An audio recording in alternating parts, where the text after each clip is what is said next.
Todos. Gracias al Laboratorio Roche por la invitación, permitirnos participar en el evento y por el desayuno. Gracias a la mesa directiva de Mexlims también por darnos esta oportunidad. Vamos a ir perfecto. Este congreso va a tener puntualidad inglesa. Entonces, tenemos 12 minutos para preguntas antes de que empiece la inauguración. Por favor, si alguien quiere preguntar algo, aprovechen aquí a nuestros participantes. Buenos días, muchas gracias. Yo les quisiera preguntar de los pacientes que cambian de tratamiento, particularmente Edgar. Frecuentemente usamos puentes con esteroides cuando diagnosticamos NMO y iniciamos tratamiento. Estos pacientes que hacen switch, ¿cómo se ha manejado el tema de los esteroides? ¿Por cuánto tiempo? Por ejemplo, azatralizumab. Bueno, gracias Irene por la pregunta. Dependiendo de la terapia, hoy en general el intento en la gran mayoría de pacientes es que la gran mayoría no tiene corticoides como terapia adicional a la terapia, llámese azatioprina, micofenolato o rituximab. Los estudios clínicos, digamos, de SATRA sí permitían pacientes con rituximab 6 meses después, digamos, ¿no? O sea que se podía utilizar satralizumab 6 meses después de haber recibido rituximab. Sin embargo, eso en la práctica clínica no tiene un sentido lógico desde el punto de vista fisiopatológico. Obviamente que uno en general tiende a dejarlo entre 2 y 4 semanas, ¿no? De corticoides. Por ejemplo, si uno lo hace como terapia naive, el paciente hizo una recaída hoy, vos le diste corticoide, eventualmente plasmaféresis, le hiciste un tapering de corticoide, yo te recomiendo que al menos un mes se lo dejes aún iniciado el satralizumab. Pero lo que se ve hoy, la tendencia es que eso después del mes, mes y medio, ya no tienen más terapia puente con corticoide. La vida media del satralizumab es alrededor de 25 días y justamente se saturan la medicación alrededor de los 14 días. Es decir, por eso se hace en la inducción, se hace al día 0, al día 14, al día 28 y después cada 28 días. Esa indicación intermedia justamente tiene que ver con terminar de saturar los receptores y ahí uno ya podría sacar los corticoides. Gracias. Bueno, y también agregando, ¿no? Si el paciente viene de un brote severo, una discapacidad severa, requirió plasmaféresis, o sea, el contexto de este switch fue después de un evento agudo grave, pues el uso de esteroides se puede prolongar incluso varios meses más, ¿no? Y hay pacientes que a veces mantenemos dosis altas de esteroides durante 6 meses. Mucho depende del contexto clínico que podemos manejar. Pues muchas felicidades por sus pláticas.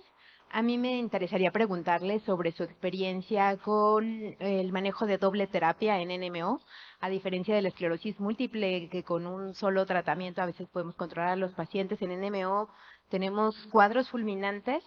La verdad es que he manejado el anti-CD20 con anticuerpos contra la interleucina 6 con buenos resultados y sin tantos efectos adversos en mi caso. Yo quería preguntarle si ustedes también han hecho esto y si han tenido los mismos resultados o han tenido un incremento en los efectos adversos y en la tasa de infecciones. A ver, para entenderte bien, o sea, tú has usado Rituximab Satra con- con rituximab. Sí, pues bueno, Sí, entonces, no, en no. este caso de... A ver, la verdad es que la experiencia mía en terapias combinadas exclusivamente se basaba en rituximab con azatioprina, que era la terapia que más eh, utilizaba yo, sobre todo en aquellos pacientes que fallaban antes del advenimiento de estas nuevas terapias.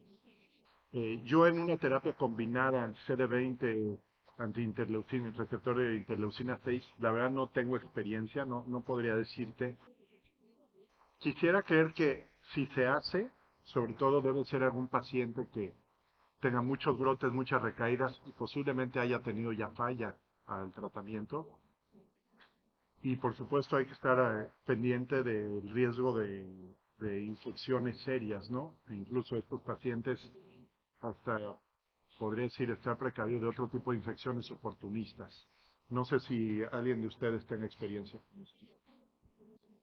Sí, yo la verdad tampoco tengo experiencia en estos dos mecanismos de acción, pero como dice Eli, también en pacientes que están sufriendo recaídas, más bien agregarle rituximab, azatioprina, eso sí he tenido la experiencia, pero con dos de los nuevos medicamentos no he tenido experiencia. ¿Tú nos puedes decir el contexto de este paciente o estos pacientes? O sea, ¿cuánto tiempo llevas con este seguimiento? También para aprendizaje nuestro. Pues en realidad en mi sede tengo 5 pacientes posttransplantados y ya posttransplantados por NMO y ya estos pacientes tuvieron recaída, pero posttrasplante. Y ya, imagínense, recaída posttrasplante de NMO, seguimos dando rituximab y siguieron siguiendo recaída.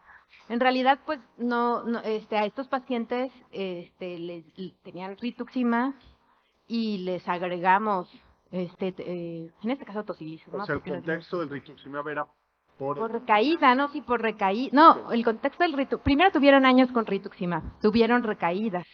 A pesar del tratamiento con rituximab, se metieron a trasplante, mejoraron post-trasplante, tuvieron recaídas post-trasplante, volvimos a iniciar rituximab, volvieron a tener recaídas con rituximab y asociamos. Pero yo creo que, bueno, no sé, eso es la pregunta, que si, o finalmente el anticuerpo monoclonal contra interleucina 6 tiene menos efectos sobre infecciones que a lo mejor asociarle a una azatioprina que va a disminuir todo. Ese es como, o sea, mi racional es que a lo mejor la asociación con este anticuerpo monoclonal es menos agresiva para infecciones que pues los otros inmunosupresores en general. Sí, la verdad es que el riesgo es bajo, ¿no? Pero sí estás utilizando dos mecanismos de acción. La verdad es que, pues ahora sí sería que te invitáramos al MECTRIN del año siguiente. No, es que está bien interesante lo que están haciendo. O sea, para tener resultados de, uno, de tus pacientes con trasplante o posttransplantados, y dos, pues qué ha sucedido con este grupo que ha tenido esta terapia combinada, ¿no? Porque si tiene una enfermedad que a pesar de trasplante continúa activa y a pesar de medicación y trasplante continúa activa, pues la verdad es que a veces hay que meterle, como dices, con todo. No sé funcionalmente cómo estén también, pero sería bueno que el siguiente año nos platiques un poco de esa experiencia. Muchísimas gracias. Sí, yo por ahí para agregar, eh, hoy no hay evidencia de que la asociación de esta terapia eleve, digamos, la eficacia de la medicación. Como se mostró, digamos, la terapia ADON que sí conocemos es con azatioprina, micofenolato o corticoides en relación a satralizumab. Sí entiendo que si son 5 pacientes que fallaron a trasplante, obviamente son pacientes que severamente están enfermos, con lo cual uno tiene que ser muy agresivo con el tratamiento, pero por ahí mi consejo sería utilizar, obviamente bajo la experiencia que ustedes van teniendo, está muy bien, pero por ahí utilizar las terapias como fueron aprobadas, digamos, satralizumab más una terapia DOM, y si falla eso, sí moverte por ahí a otro mecanismo de acción, como puede ser un anticomplemento o un anti-CD19, básicamente eso, pero justo nosotros estamos terminando de publicar, si es que lo aceptan los revisores, que nos hicieron algunas, algunas observaciones. Con el doctor Correal estamos terminando una revisión sobre inmunoterapia, las nuevas terapias que se vienen, y básicamente yo revisé los 2 trial clínicos de trasplante en pacientes con NMO, y los dos, si uno junta los dos, son 30 pacientes, de los cuales solo 3 fallaron. Vos tenés 5 y los 5 fallaron. Es interesante para que pueda publicarlo, básicamente, porque la evidencia hoy, y de 20 y pico de pacientes, vos tenés 5, tenés más del 20% de lo que está publicado. Es muy interesante tu experiencia, creo que sería bueno que la compartas. Bueno, una última pregunta, por favor. Sí, Si prestan el buenos aquí a días. la doctora, por favor. Acá la tengo yo. Ah, Acá estoy. a ver. Bueno, felicidades por la plática. ¿Y ustedes qué hacen cuando tiene el cuantiferón positivo? ¿Cuánto tiempo se le da seguimiento? ¿Cuándo quitan químicos? O sea, ¿cuál es su experiencia?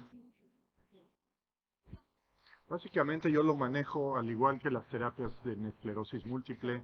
Se le empieza tratamiento y más o menos a las 3-4 semanas podemos ya iniciar o sea, se le empieza el tratamiento de la tuberculosis latente, perdón, y a las 3-4 semanas se puede empezar una terapia, sin problema.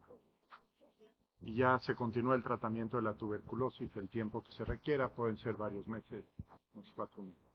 Nosotros en Argentina igual, 1 mes, pero hay algunos infectólogos que nos dicen no, 2 meses.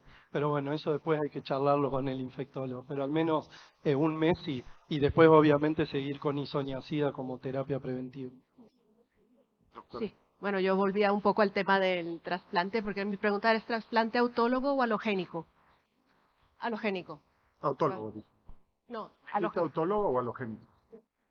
autólogo. Autólogo. No, porque también hay un poco bueno, hay muy poca evidencia, pero hay algunos casos publicados con trasplante halogénico que han fallado al trasplante autólogo y a otros tratamientos donde parece que les va bien. En este sentido, al menos en el tiempo de seguimiento, que es en torno a unos 4 o 5 años, estoy hablando de series de casos de entre 1 o 3 pacientes, algunos pediátricos, y en ellos lo que pasa es eso, que con el halogénico, como tienen esta terapia de acondicionamiento más agresiva, parece que o el efecto así es más duradero que con el autólogo, pero con la experiencia que hay. Y nosotros así lo más directo que hemos tenido es una paciente con AQP4 positivo que hizo una leucemia linfocítica aguda por la que le hicieron un trasplante halogénico y de momento sin tratamiento para la NMO por eso.